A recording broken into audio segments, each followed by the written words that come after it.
Come back to the actual वे।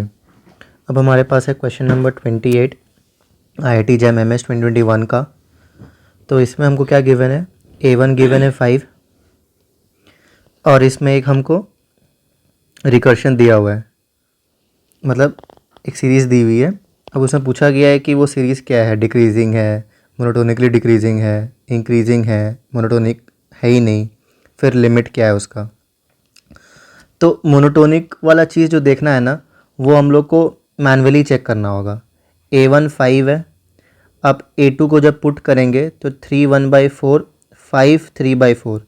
तो exam में जो वर्चुअल कैलकुलेटर मिलता है ना, उससे आपको चेक करेंगे तो ये लेस देन 5 आएगा।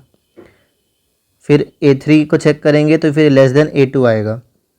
तो ऐसे ऐसे चेक करते जाएंगे। तो इसका मतलब क्या हुआ कि ये क्या है, डिक्रीजिंग है। तो इसका मतलब मोनोटोनिकली डिक्रीजिंग था ये। इसको आपको मैन्युअली चेक करना होगा कैलकुलेटर से।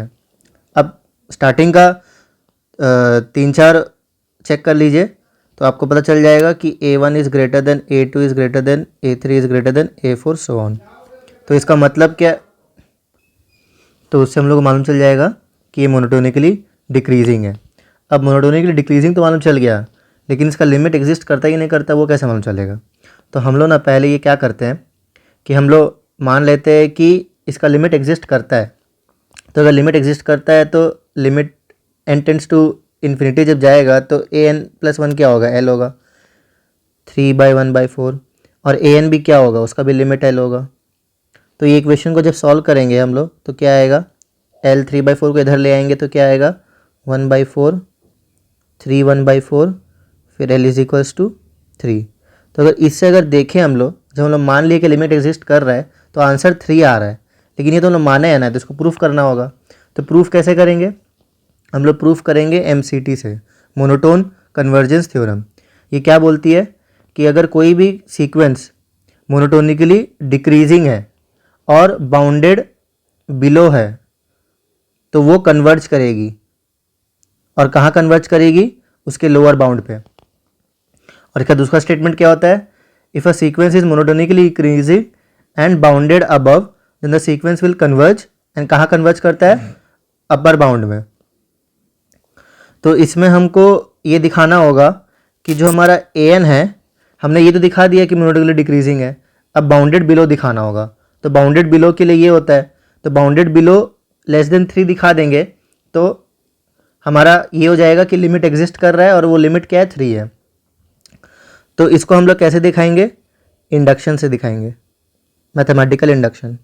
तो मैथमेटिकल इंडक्शन में क्या होता है, पहले n इज इक्वल्स टू 1 के लिए अगर हम लोग दिखाना चाहे तो A1 इज़ ग्रेटर देन 3, तो ये प्रूव है। तो A1 क्या है हमारा 5 विच इज़ ग्रेटर देन 3। तो हमने ये दिखा दिया कि n इज इक्वल्स टू 1 के लिए ये चीज़ सही है। अब हम लोग मानते हैं कि n is equals to k के लिए ये स्टेटमेंट सही है और हमको प्रूफ करना है n is equals to k+1 के लिए।